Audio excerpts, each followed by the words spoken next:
Welcome back to Forbidden Knowledge News. I'm your host, Chris Matthew. Today my guest is Jack Roth. First, a couple of announcements.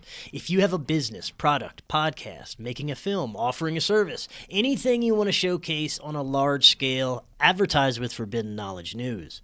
You can email me at forbiddenknowledgenews@gmail.com to get all the details and options that'll give you the most effective ads and promotions possible. Our website is forbiddenknowledge.news. It's also the home of the Forbidden Knowledge Network, where we feature some of your favorite podcasts like Raised by Giants, Understanding Propaganda, What the Frick Live, The Quantum Guide Show, and many more. Forbidden Knowledge News is always available on Rokfin, Odyssey, Rumble, and all podcast platforms. Our social media is Facebook, Instagram, and Twitter. Rokfin is where you get our premium content. That's where you get all the premium content from every creator on Rokfin for only $10 a month. You just go to rokfin.com/FKN+. That's ROKFIN.com/FKN+, or click the link in the description. All our links are right there in the description. Today, I want to welcome back to the show Jack Roth. He is an author, producer, and partner at J3 Films, which is an award-winning production company that creates engaging documentaries that challenge conventional wisdom. Jack, welcome back. How you doing? I'm doing great, Chris. Thank you. How are you? I'm excellent, man. It's great to have you back on. Today we're going to be discussing your latest book. This is Killing Kennedy, exposing the plot, the cover-up, and the consequences. Now, like I was telling you before we came on, we have an entire JFK playlist here on Forbidden Knowledge News, and I love getting new information and insights from amazing researchers like yourself, and I've come to learn that like many other real conspiracies, there's many layers to peel through, and some conspiracies we may never even know the 100% truth, but we can try peeling through as many of those layers as possible, and that's what we're here to do today. This is a little different than the last shows that we've done together. We discussed your documentaries on UFOs and high strangeness and things like that. What brought you to write this book? Yeah, well, I've always been interested in the JFK assassination since I was a kid. I was born in 1965, so I was born 2 years after the assassination.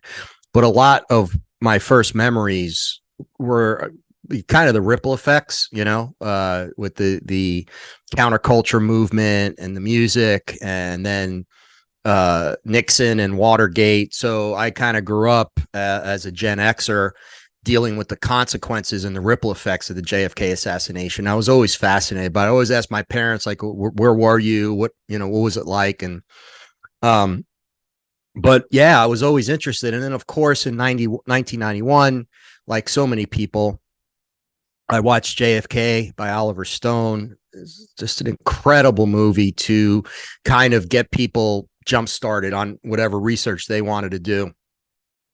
And, I started reading, just read dozens and dozens of books. And I was about 3 years ago, COVID had started, and, it was like, we're just all hanging out at home. And I was like, I want to write a book about, I want to write a book on the Kennedy assassination, but I wasn't sure what to write it on. And, and my buddy who's in England, he asked me a question. He says, what are you going to write that's any different than the thousands of books that have already been written?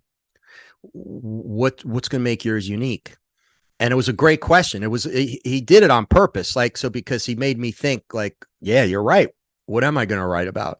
And we started to toss around ideas, and the whole idea of, the cost of conspiracy, the ripple effects, why it still matters, modern day or present day relevance, this whole idea of that, and people's history also, because I'm a journalist that's my background as a journalist. So I interview people all the time. So I know I'm good at that. Right. I knew I wasn't going to do what some of these researchers incredibly have done. They've spent decades of their lives, some 40, 50 years of their lives, researching this and digging deep, and you get into the minutia of the documents and the forensics and all of that, which is incredible. The work that they do is incredible, and I was fortunate enough to meet some of them at the conference I was just at in Dallas. But so what was I going to do? I said, well, I would really like to interview a bunch of people, but the right people, in order to craft a book that would do a couple things. It would humanize it because I wanted to know about their journeys, whether they were researchers, witnesses, they knew Oswald, their father was in the CIA. So I wound up creating and kind of putting the pieces of a puzzle together in a way that was based on these people's stories. And the book is pretty easy read. Really, each chapter is an interview, but I wanted to make sure, and I separated into different parts so that it made sense. And it was more than I could ever have imagined it turning out to be. The journey was incredible. And who were some of the most memorable interviews that you remember from the book? You know, again, I consider myself so fortunate. They were all incredible, but there were some that stood out because I didn't know the stories. So I had some great researchers, everyone, you know, for example, Phil Nilsson he's written about LBJ extensively. So I found out in every one of these interviews, I learned more. But I would say a couple stood out for these reasons. One was St. John Hunt, who is the son of E. Howard Hunt.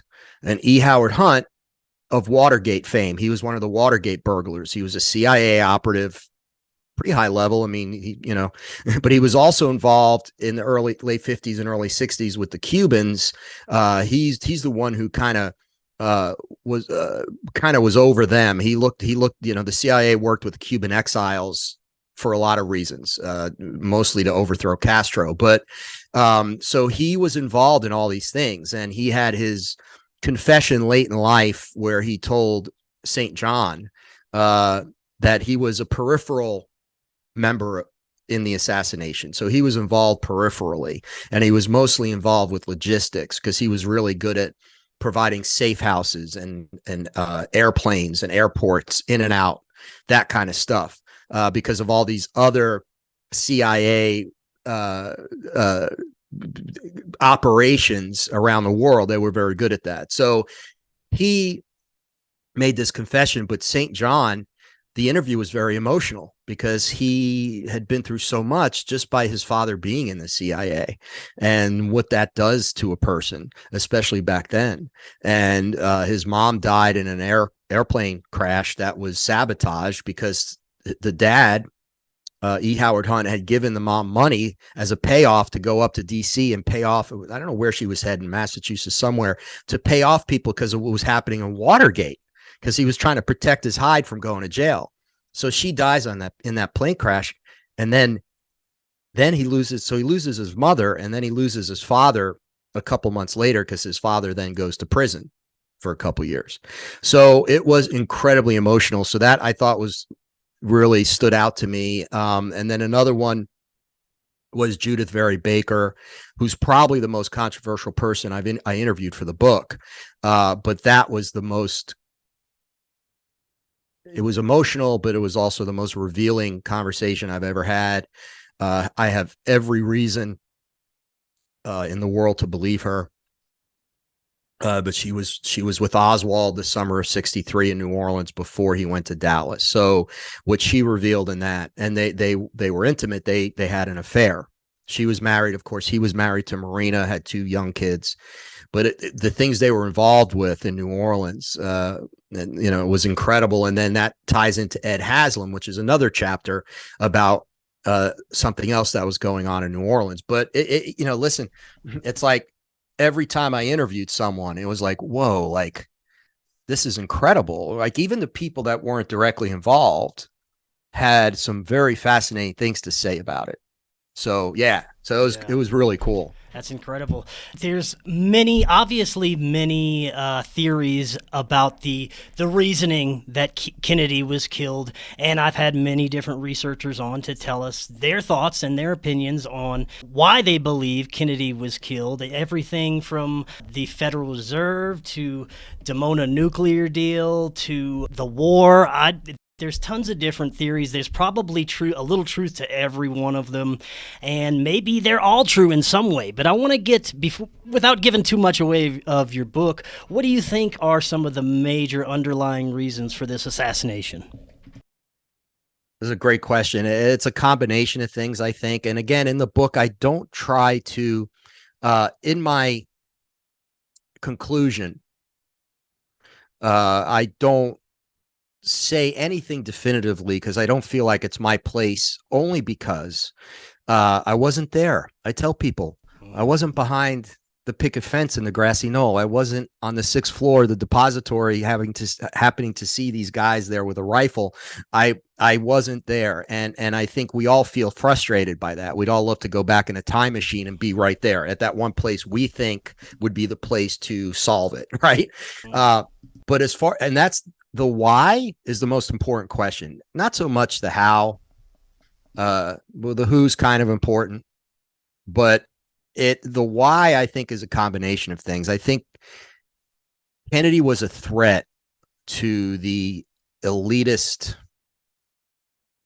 power brokers, if you will, who actually ran the country. Now, he was president, and he thought, the Kennedys had their egos. I mean, they were, Bobby was his attorney general. He had a huge ego. They were, they weren't perfect people. Even though I think they stood for something that was a lot better than what we got. So, but he butted heads with the CIA, Joint Chiefs of Staff, the Federal Reserve, the oil magnates, all these very powerful people who had huge stakes in everything that was going on in the country. But they were elitists. They ran things, and it wasn't so much the president, and it's still like that today. The president's a figurehead. He has some power, but not the real power. And that's something I think Americans really need to understand. And at that time, the CIA was probably one of the most powerful institutions on earth because it was the Cold War, and they basically were doing whatever they wanted to do. They went way beyond their mandate, because their mandate in the CIA was to gather intelligence. That's it. Gather intelligence internationally. While the FBI did it domestically, they did it internationally. Well, they were doing a lot more than that, right? They were staging coups in countries. They were manipulating the entire world, killing people left and right. So they just did, and all in the name of freedom, because they were fighting the red threat. They were fighting communism. So most Americans bought into that. They're like, yeah. You want to be a good patriot. Communism is the ultimate evil. So, but it was, these guys were just doing things that would make your hair curl if you knew. And a lot of that's come out, Operation Mockingbird, Operation Northwoods, MK Ultra, all these things that the CIA was involved in has eventually come out. But so I would say Kennedy died because he tried to change things. He realized, I think, after the Bay of Pigs that, after the Cuban Missile Crisis, that this couldn't go on like this. The tensions were too high. Millions of people could die in a second because of nuclear warheads. And he went about going behind the scenes with Khrushchev, writing letters to him, and they wanted détente. And I think Khrushchev realized that too. And that's why you hear all these things about a joint space program. Let's do it together. Let's make the world a better place. And he may have been idealistic, but it was a great idealism. And I think most people wanted that. And certainly citizens wanted that in all countries. Sovereignty. He wanted sovereignty for every country. He was opposed to this colonialism that was going on at the time. And whether it was France or England or us, or just butting in affairs of other countries. But these other people didn't want it that way. They wanted it the way it was. And Kennedy, because he had some power, was a threat. And also, too, he was going to win in 1964 because he was very popular. So he would have won that election. And then there was that, if he won that election, if he was still alive, then Bobby could have won for the next 8 years. So that was 16 years of Kennedy's that these people, the Alan Dulleses of the world, right, and others, could not have. So I think that's why he had to be taken out. Now, your book focuses a lot on where we've come since then and where this has led us. And I personally believe that if this wouldn't have happened, if Kennedy, like you said, would have gone on to another term, that we might be living in a much different world right now. But it's hard to tell. But I think this did open the door to a lot of the globalist control systems that we are under, and that has wreaked havoc in the past 2 to 3 years. And I want to get your thoughts on that, and what were some of the most profound events that you believe trickled down after this? Sure. Well, I think the immediate effect, very immediate effect, was the Vietnam War. So Kennedy, as most people at this point know, signed a memorandum. He wanted all American troops and advisors out of Vietnam by the end of 1964. The first thing that Johnson did, as soon as Kennedy was dead, within a week or maybe even a couple of days, he signed a memorandum to reverse that and increase troops and advisors. So basically the escalation of the Vietnam War. So you have an immediate effect of 58,000 Americans, young Americans dying, and millions of Vietnamese dying because, again, of this kind of colonialistic kind of attitude, imperialistic attitude. And so that's the immediate effect, but it also emboldened these people who, I say elitists, and I know that's a very broad term, but it's more of an elitist attitude. It's the attitude that we were born to rule. We were born to rule over the masses. And we have every reason to, because we're smarter, better educated, and it's horrible. Right. Elitism is a horrible thing, but it exists. It always has since the beginning of human civilization. So and I think this idea of perpetual war, because understand that these people, the elitists, had a lot to gain from Vietnam, and that in the form of money. Corporations like Bell Helicopter and General Dynamics, to name just a few, made billions of dollars on the Vietnam War. I mean, every time they needed another helicopter, that was Bell Helicopter making those helicopters. So they got, huge contracts. They needed all this stuff, and it's war profiteering. And these people make a ton of money off of war profiteering, always have, always will. So, and it was also one of the things that I found really interesting, Chris, was it was the progression of presidents. So you have Kennedy, and it's kind of the high high watermark in the United States. He was really, in a lot of ways, a great president, and would never obviously reach his full potential. But if you look at what he was doing at the time, he was truly a great president for a lot of reasons. He was definitely a great president for the people, but the elitists don't like for the people. They're against for the people. Okay, so that is in direct contrast to their goals. So, but what they said was, so you have Kennedy, right? This incredible Camelot, right? John and his beautiful wife, Jackie, and this grace, and he's such a good speaker. And he had these ideals, and the speeches he gave were so inspiring if you listen to him. And then Lyndon Johnson becomes president, this Texas bumpkin, sociopath, megalomaniac. And this is just the way it is. I mean, the people I spoke to done extensive research on the guy. He was mentally ill. Okay, he fell into several categories in that book that they use. Okay, so this guy comes in and he's just a shill because he's like, you want Vietnam? I'll give you Vietnam. There you go. Here's Vietnam.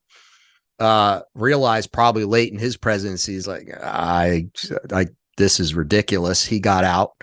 But then think about it. Freaking Nixon, Ford, right? And then even if we think they're like, and the Bushes all together, because that was CIA way back. I mean, George Bush Sr., and then his father owned a bank that helped fund the Nazis in the 1930s. I mean, this family, you want to talk about elitists, Yale, Skull and Bones. It's all part of that elitist society and mentality. Mm-hmm. So think about the presidents we've had have left a lot to be desired. And even if they could and wanted to do something, I honestly believe they showed him the Zapruder film, like during the transition meeting, right? Like, hey, this could be you too. So you do exactly, you're a puppet and we're the ones pulling the strings. So all those campaign promises that you had, Obama, people will say, well, Obama had all these great, and then all of a sudden he didn't do much. Well, there's a lot of obstruction in Congress, but the guy came out of his transition meeting with the George Bush's people. He was pale. He had more gray hair than when he went in. I tell people to watch that video. I mean, I think it's a wake up call. So that's what I think have been the ripple effects. And now here we are, right? January 6th, people attacking the Capitol. No one knows which way is up. We have horrible politicians. I mean, the worst human beings who could ever run for office have now run for office, and it continues. So those are the ripple effects. Yes. Now, you mentioned, some of the most high-level players.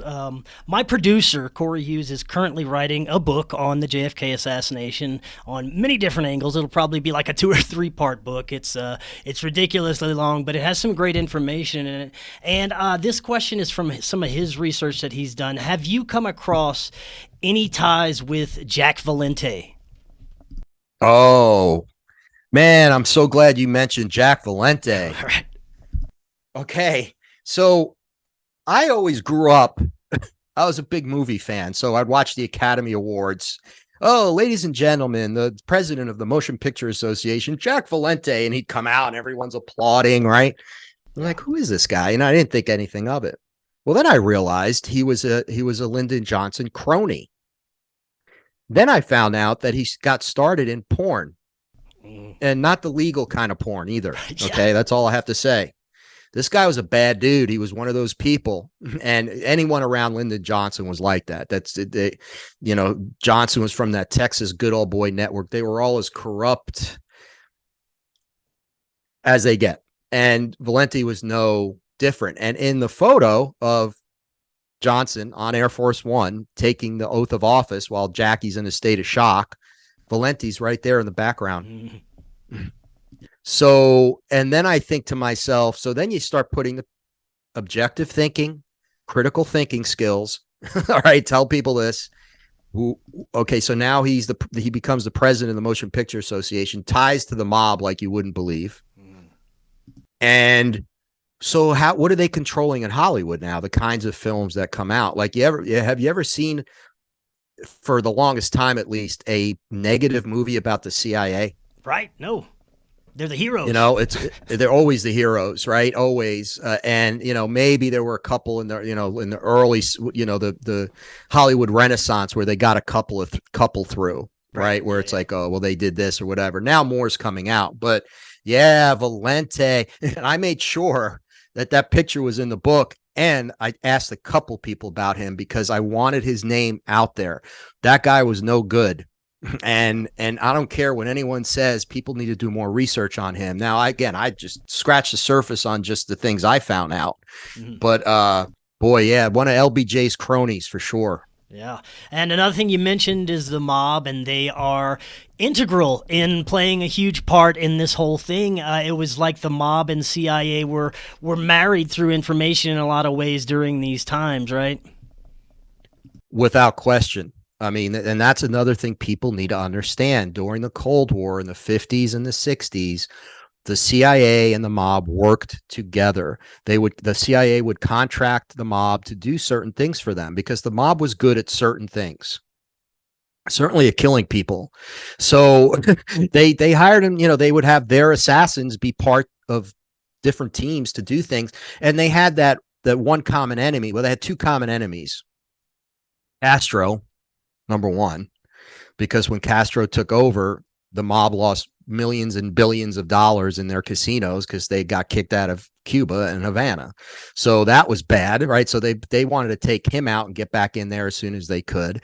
And then their second common enemy was Kennedy, the Kennedys.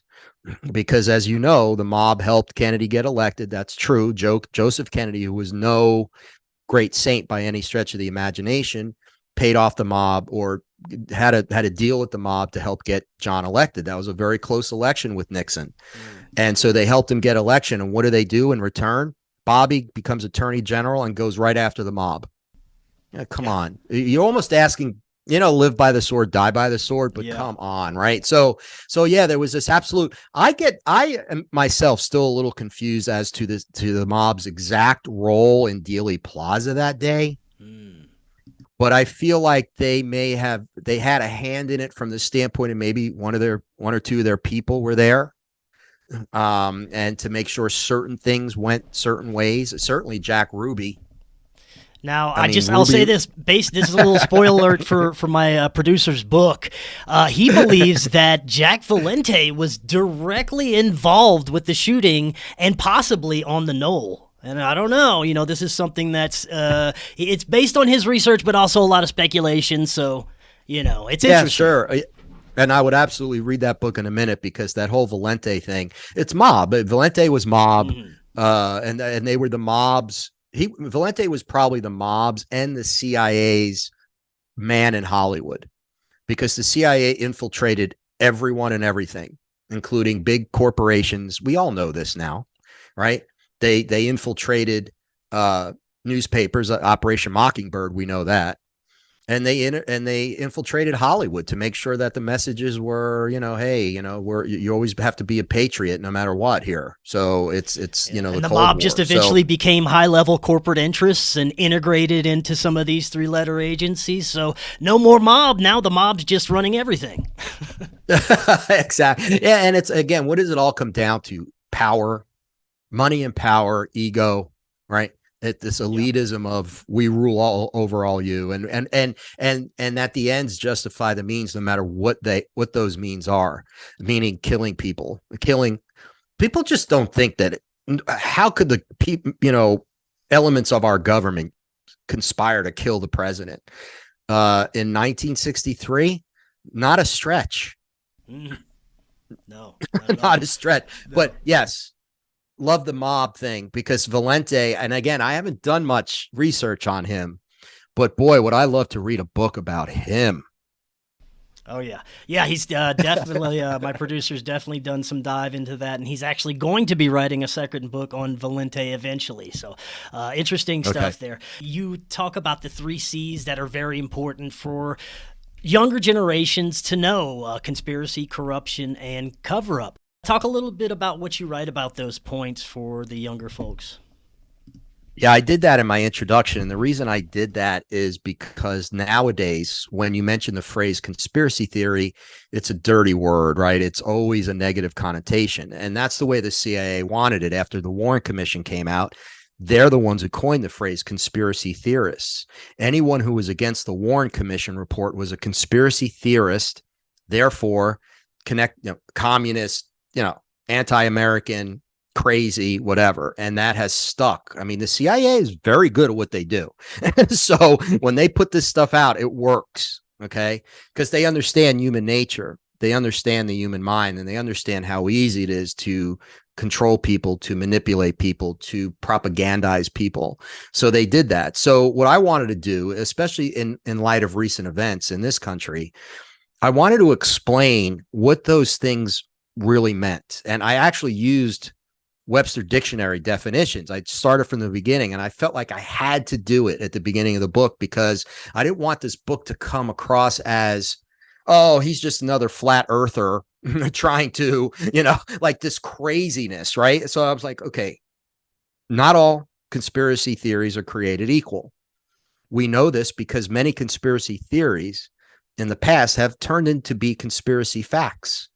Right. I mean, the MK Ultra, like all these things, now we know they actually happened, right? They were actual programs and things that the CIA did. So that what I said was they're not all created equal. The Kennedy assassination is one of those things that if you use your critical thinking skills, you're going to understand right away that something was rotten in the state of Denmark, that something was wrong with that Oswald was not only was he not the lone assassin, but that he probably was a patsy, like he said, right, which is very easy to, I mean, it's like, why would he say that? Like, and then why would Ruby kill him? I mean, the whole thing is so absurd.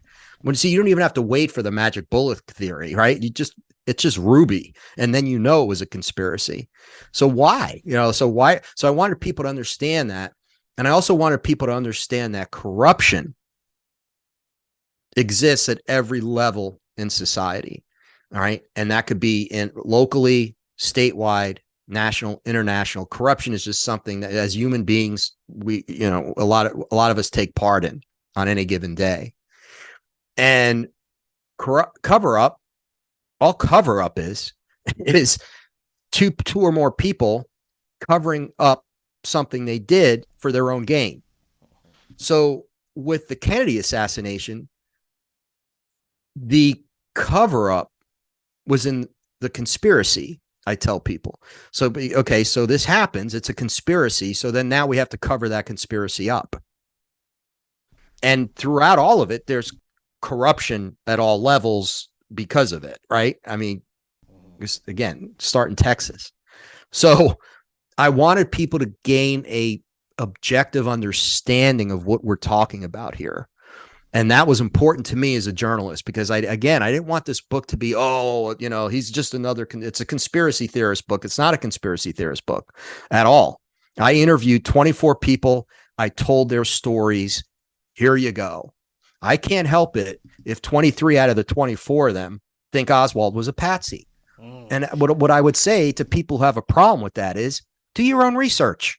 Definitely. That's all you have to do. Yeah, I'm glad you brought up Oswald. This is another huge factor in what was put into our belief system, that this guy acted alone and that he was a lone shooter in the book depository, when in reality, I am of the belief, just like you said, that he probably is a patsy, and there's more and more evidence coming out that he may not have even been in the book depository building that day. Right. What happens is he starts out on the 6th floor, and then there's a Altkins photo, which has become very famous, that actually shows him, or someone that looks a heck of a lot like him, on the front steps of the depository right before the bullets are fired from there, supposedly from up there. So that's a major problem, right? That was one of the most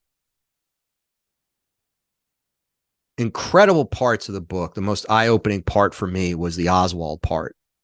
I didn't know what I was going to find out about Oswald. I just figured, let me see what these people have to say. And, as a documentarian, and certainly as a documentary filmmaker, you follow, you have your witnesses, you have your interviewees, and you follow, right? You create based on what they're telling you. That's the narrative. The narrative is based on what they tell you. So you have to be open to what that's going to be. So, Chris, I'm telling you, man, I was blown away. I was like, from the first interview on, right, Oswald, and then I got more and more info. So it's like, it was very clear, I think. Let's start with the stuff that's fairly clear at this point. He was an intelligence asset. Yeah. To what extent, we don't know everything yet, but he was most probably involved in the false defector program to Russia, which would explain he defects to Russia, marries Marina, has a baby, is there in Minsk, has the time of his life, partying, has a million girlfriends. Then he meets Marina, blah, blah, blah. Comes back without them even interviewing him when he came back. This is a defector during the Cold War. Yeah. Because they knew they knew it. They knew who he was. He was part of the false defector program. And at some point, the Russians probably figured out, we know who this guy is, a false defector. So he comes back. He did, I don't know the details of what he may or may not have done on the FBI's payroll, but he was certainly on the CIA's payroll, naval intelligence, the idea that he was based in Okinawa with the U-2 fly plane, the flights and the spy planes, that was intelligence. That was intelligence work. And what people don't realize, for whatever reason, is that Oswald was a brilliant guy. He was smart.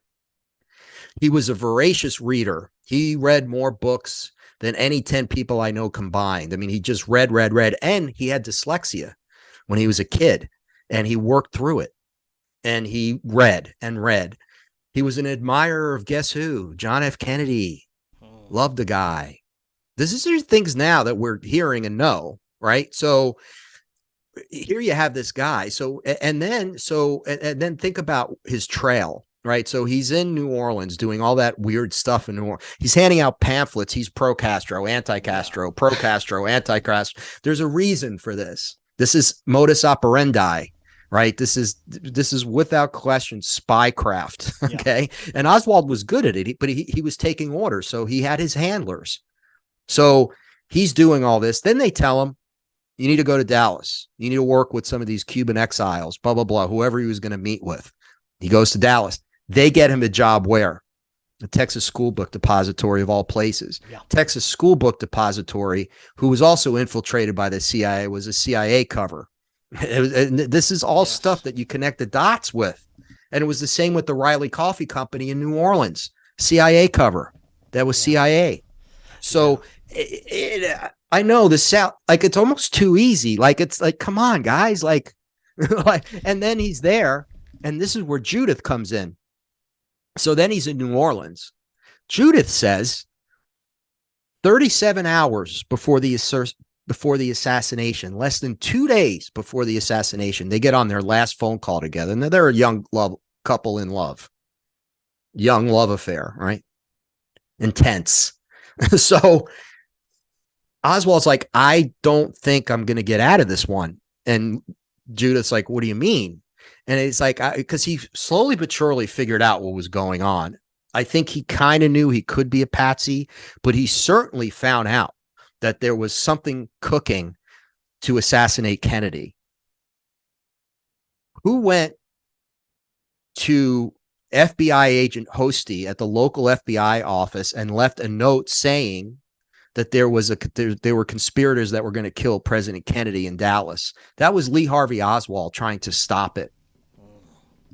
Who was the Lee who a couple months before had sent a note to the FBI office in Chicago saying that there were Cuban exiles and others who were planning on killing the president? They stopped that parade. They didn't do it. They didn't do that motorcade. It was Lee. Okay, Lee. Okay, right. So Lee figures us all this out, and you know what he tells Judith? He says, if I stay, there'll be one less gun pointed at Kennedy. And that's exactly what I think happened that day. He didn't touch a gun. Yeah. He may have eventually touched a gun, but he didn't touch a gun up on the 6th floor. He didn't touch that Mannlicher Carcano. I'll tell you that much. Right. Right. Because, I mean, we can go on and on about Oswald. I'm telling you, Chris, it blew my mind what I was learning about this guy. Mm-hmm. Yes, definitely a patsy, I believe, in many different ways, and there's much more exploration that could be done there, and I think that's a fascinating aspect of this. Another interesting aspect that probably most people don't really know about is the importance that New Orleans played in the role that that city played in the planning of this assassination, right? Yeah, New Orleans, and that's another...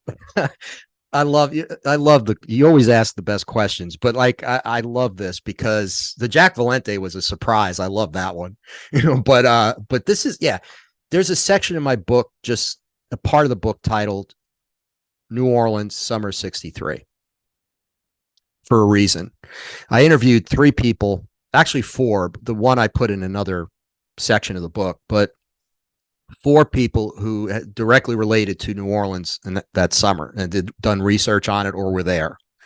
Ed Haslam. I'll get to Ed Haslam in a minute, but in the summer of 63 in New Orleans, and again, people don't realize this, but New Orleans was the U.S. intelligence capital at that point because of its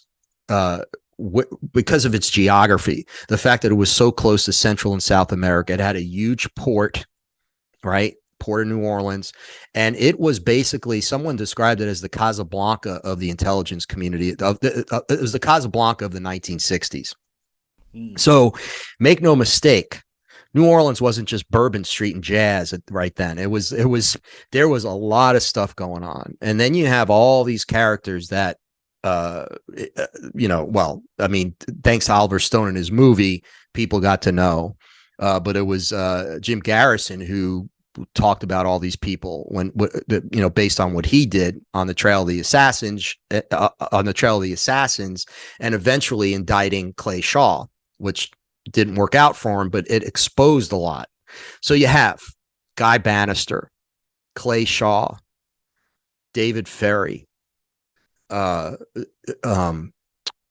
Jack Ruby was there. Again, mob. The mob was incredibly powerful in New Orleans in the early 1960s. Carlos Marcello was king of New Orleans. Make no mistake. And that was also one of the most corrupt cities ever. So you have all this stuff going on. Here's Oswald, now he grew up in New Orleans, right? So he goes back. They sent him there for whatever reason. He's doing his low-level intelligence work, right? He's doing his spycraft. They're telling him what to do. He has his handlers. He's doing he's handing out pamphlets. He's getting on radio shows, which is all set up because they told the radio, this particular station, before it even happened, that there was going to be a disturbance on the corner of Canal and whatever. And that's where Oswald was handing out the flyers. And then they got the anti-Castros to come and start a fight with him. They all get arrested. They eventually all wind up going on local TV to discuss what happens. Insane, right? So this is all happening. You have these players, because what's happening in New Orleans is they're also training the Cuban exiles off of Lake Pontchartrain they're going to do another Bay of Pigs. They're training for another invasion of Cuba. They want to overthrow Castro. The CIA's backed this 150%. David Ferry is one of the people very involved in this. He's a CIA pilot. Okay. Guy Bannister, ex-FBI, also involved in all of this. He was truly probably one of the most despicable people in all of this. He was like 1 inch away from being a Nazi. He probably was a Nazi. I mean, he was so far right. Oh my goodness. Just really bad dude. Right. And so you have all these people, and they're planning all these things. It's Operation Mongoose, by the way, is the operation on the lake where they're training, blah, blah, blah. Mm-hmm. Kennedy puts the kibosh on that. There's no way this is happening again. He's trying to stop this from happening. He's having constantly to fight the CIA and its Joint Chiefs because they're planning all this stuff. So, but there's something else going on in New Orleans at the same time. Ed Haslam has written a book called Dr. Mary's Monkey. Also one of the most revealing books I've ever read. Ed's a really good researcher. Researched this, but he when he was young, his father was also a doctor in New Orleans. One of his father's colleagues was a woman by the name of Mary Sherman, very respected doctor. And for a woman in the late 50s and early 60s, she was like one of the top. I mean, she was just incredibly well respected. Amazing story. Well, there was a guy named Alton Ochsner who was a bigwig in New Orleans, who was also a doctor, very involved in a lot, had a hospital, had a teaching. He was involved with Tulane University, and Tulane University was infiltrated by the CIA because the CIA used to do experiments at Harvard, Yale, Boston University, Tulane University, and other universities to do their quote unquote research. So they were research projects, but under the guise of whatever they thought they were doing, and the CIA was involved in it. So Ochsner was a CIA asset through and through. Patriot, hated communism more than anyone. Okay. He leads this program. Mary Sherman is his person to lead the program, to lead research. So what they want to do is they want to weaponize cancer. Why? To kill Castro. It's all part of this. The CIA is all over the place in New Orleans. So this is where they do it. It's happening at Tulane University. They have a nuclear particle accelerator. They're working on this stuff. So it's under the guise of cancer research. But in David Ferry's apartment, okay, where Lee Harvey Oswald and Judith Very Baker go, because Judith Very Baker, in her own right, she's doing an internship. She's about to do an internship she's doing an internship at Tulane University. She's called from Sarasota, Florida. What's Judith Very Baker doing as a high school student? Cancer research. She's a brilliant woman. She's winning awards all over the country for cancer research. She gets called up by Ochsner to go up there and work under Dr. Mary Sherman to do research. Judith finds out Lee Harvey Oswald is the go-between. Lee Harvey Oswald, low-level asset, gets Judith together with David, starts introducing her to Clay Shaw and all these other people. Judith has no clue what's going on, really. They fall in love. Oswald and her legitimately fall in love, but Oswald's the go-between. So he's taking her to Ferry's apartment. What are they doing in Ferry's apartment? They're injecting rats with this cancer. Judith finds out what's really going on eventually. Okay. But during the summer of 63, it's enough to say that along with all this Kennedy stuff and the people that are associated with the Kennedy assassination because of the CIA, there's also these cancer experiments going on that Ed Haslam believes is the cause of the epidemic in soft tissue cancers that we now started in the 90s. So it's all part, it goes back to the polio vaccine. There's a lot to the story, and there's just too much to mention here. But I recommend Haslam's book, Dr. Mary's Monkey. But the amazing part about all of it is this was all happening in New Orleans in the summer of 63. And Oswald was involved in both because he was just following his, do this, send this here, go here and hand out pamphlets, do this. And Oswald, like a good soldier, like a good patriot, just did it. Now, I just want to get your thoughts briefly on this. Do you think that there was other countries involved in this? Some researchers believe that Israel may have had a hand in this, along with some other of these globalist countries that are in together in this elitist little group. Yeah, that I honestly have to say I don't know enough about that to make any. What I would say is, some people say, well, they brought over French mobsters, the assassins, the Corsicans, right, to do the shooting. So if they hired them out, almost freelanced them out, contracted them out from other countries, then it would be much easier just to either, get them back, get them out of the country. They're out of the country now, and then maybe eventually kill them all, I'm sure. But that's what the logistics are for. You fly them into Canada, then you fly them to Houston, then you fly him to Dallas. There's all these reports about these pilots. There's like, well, I took, the CIA, whatever. And they, again, contracted, and they're taking these people to Houston from Austin to Dallas that day. And then from Dallas back to Houston, back to Canada, out of the country.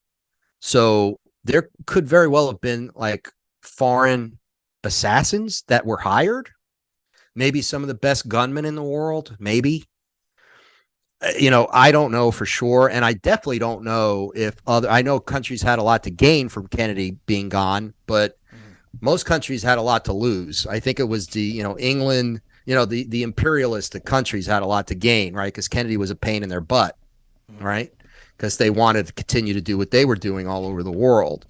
And I've heard about Israel and the nuclear weapons thing. I don't know. The Mossad was very active as well from the 40s on. I mean, the Mossad never mess with the Mossad. Yeah, right. As much as I would never mess with the CIA, I think I'd be more afraid of the Mossad. So, who knows, right? Who knows? Right. Now, based on all the evidence that has come out from our own government, like the JFK files and everything that's been released, along with all the wonderful research that people like yourself are doing, do you think that there is first of all, that there are still some folks alive that could answer for this, and do you think that they ever would? I don't think so. And I don't think they will ever answer for what they did. I don't know if many of those, I call them old white men from back then, which is what they were. Elite old white guys. They're all dead, obviously. They were old then. So, they're all gone. Their kids are probably almost gone. Their grandkids may be around. And people say, well, I think we're making progress. These documents are coming out. No, the CIA is never going to present a document that says we knew about it. We were involved in it. Oswald was a patsy. We're sorry. we apologize. Right. It's never going to happen because even though the people might be dead, the institutions are still here. And those institutions need to protect themselves. And what I mean by that is the CIA, the military, perhaps the Secret Service. Guess what? The U.S. mainstream media, who is as culpable as anyone in this because they covered it up. They just went along with whatever the CIA told them to do, and they've been doing it for 60 years. Mainstream media won't touch this. If I try to get a review in the New York Times for my book, they would laugh me out of the room. And I think on top of everything else that this assassination meant for the people. I think it was also at high levels a psychological operation against the American people.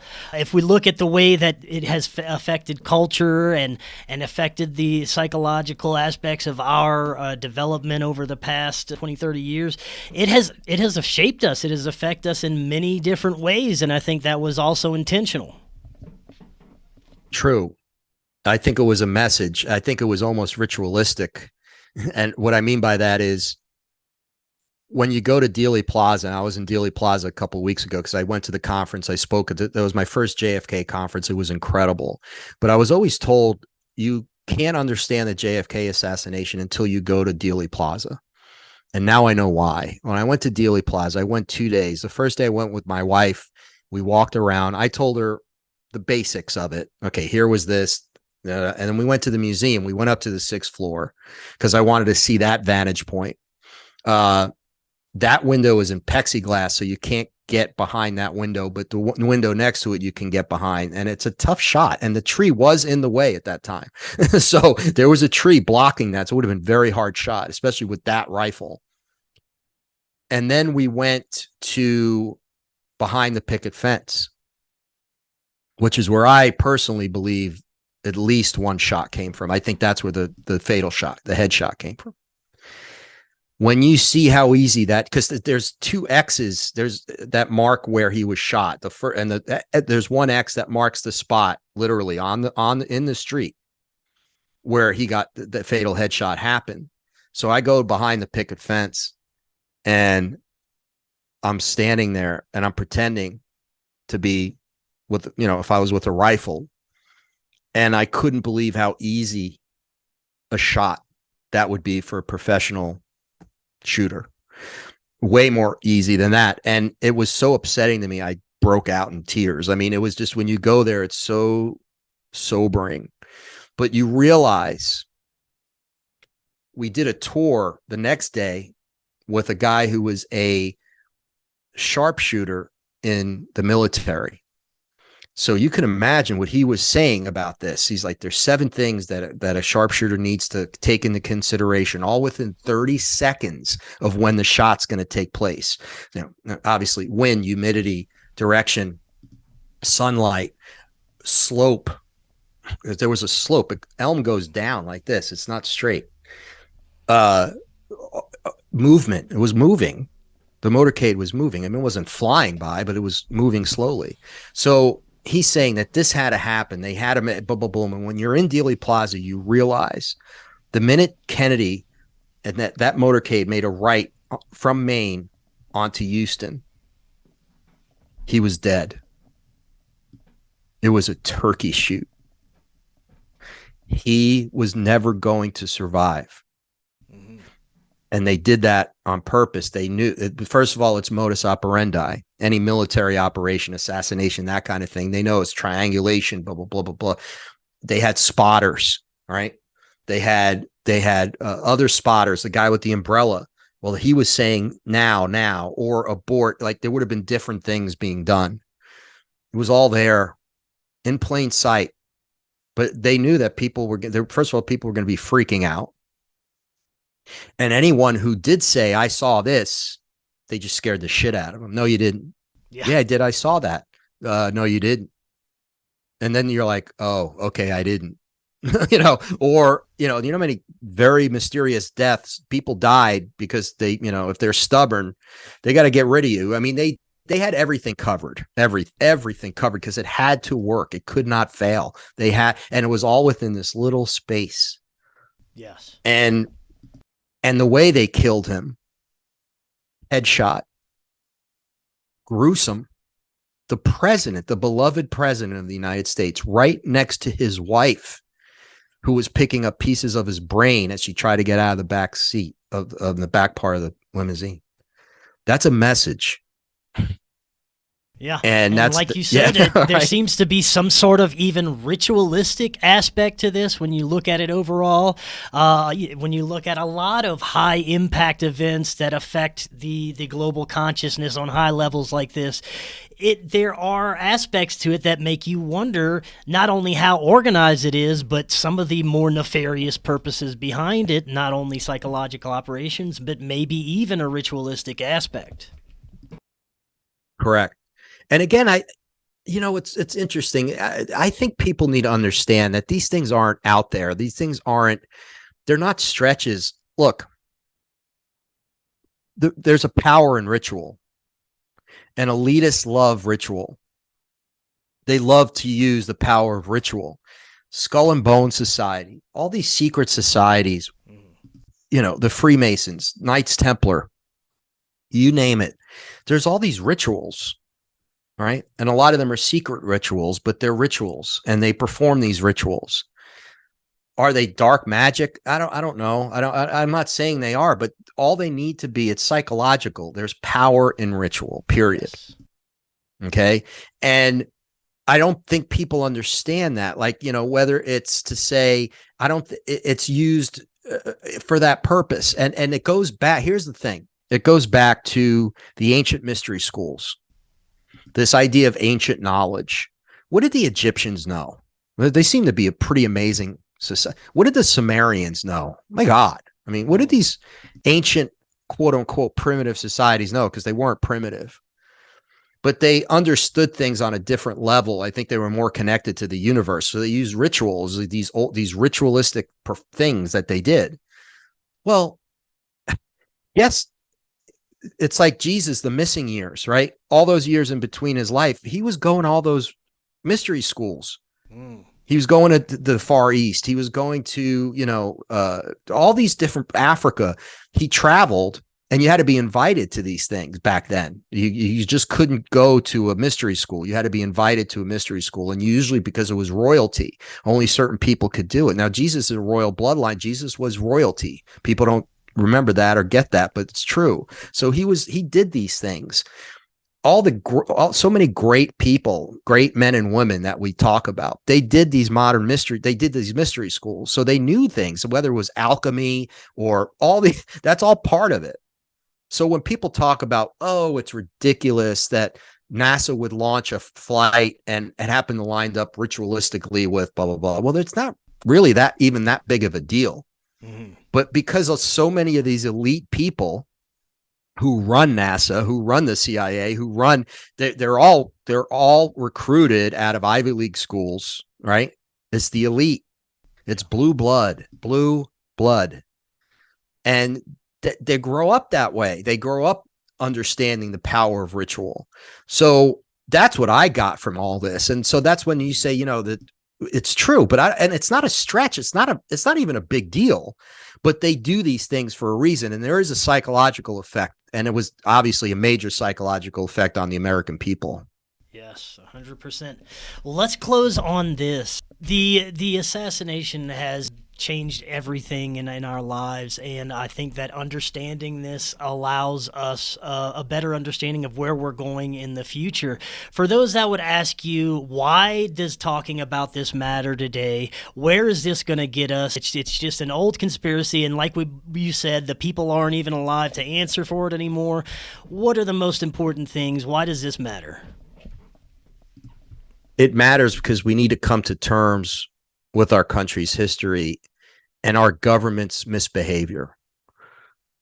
If we don't do that, we're destined to erode and eventually fail as a democracy. I mean, as a country.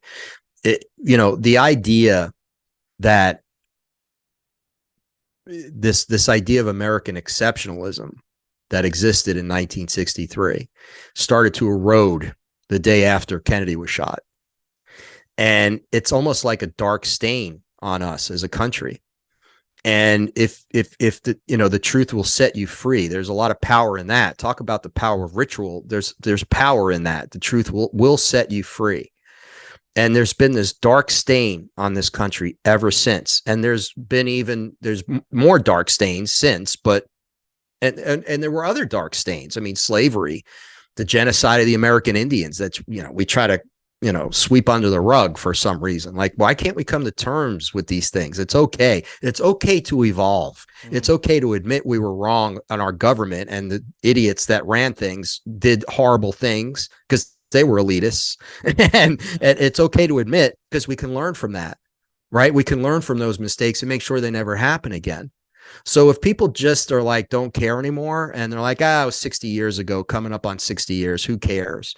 Well, because if we don't come to terms with this and we don't deal with it, then we're doomed to fail. We're headed that way very quickly. And this idea of secrecy and cover up, God, I've had enough of it.